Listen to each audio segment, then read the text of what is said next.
ಸಮಾಧಾನ ಮಾಡ್ಕೊಳ್ಳಿ ಅತ್ತಿಗೆ, ಅಕ್ಕನ್ಗೇನು ಆಗಲ್ಲ, ಎಲ್ಲ ಸರಿ ಹೋಗುತ್ತೆ.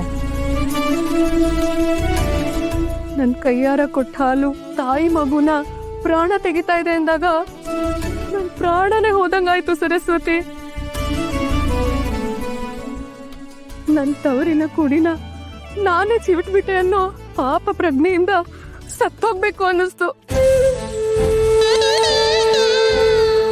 ನೀನು ತಾಯಿ ಮಗುನ ಮಾತ್ರ ಉಳಿಸ್ಲಿಲ್ಲಮ್ಮ, ನನ್ ಜೀವನ ಉಳಿಸ್ಬಿಟ್ಟೆ.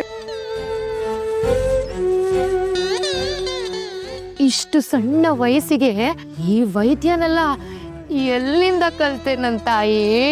ಮದ್ವೆಗ್ ಮುಂಚೆ ದಿನ ಬೆಳಗಾದ್ರೆ ನನಗೆ ಇದೇ ಕೆಲ್ಸ ಅಜ್ಜಿ.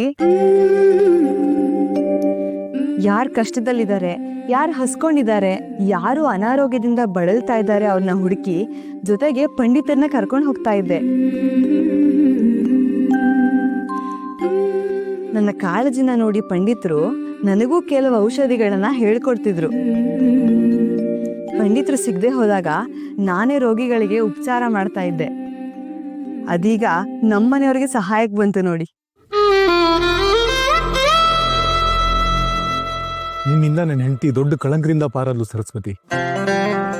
ದುರಾದೃಷ್ಟಕ್ಕೆ ಏನಾದ್ರೂ ಹೆಚ್ಚು ಕಡಿಮೆ ಆಗಿದ್ರೆ ನಾನ್ ಕೊಟ್ಟ ಹಾಲಿಂದ ಅನಾಹುತ ಆಯ್ತು ಅಂತ ಜೀವನ ಪರ್ಯಂತ ಕೊರಗ್ತಾ ಇದ್ಲು.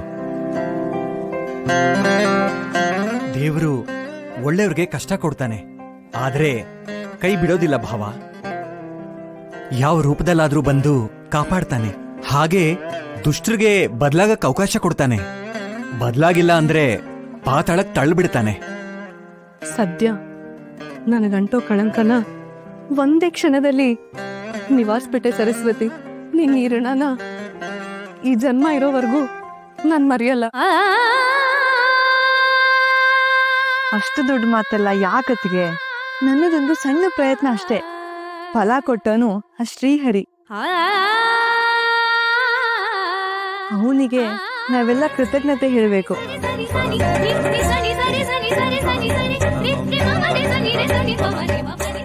ಬನ್ನಿ ಅಕ್ಕ ಹೇಗಿದ್ದಾಳೆ ನೋಡೋಣ.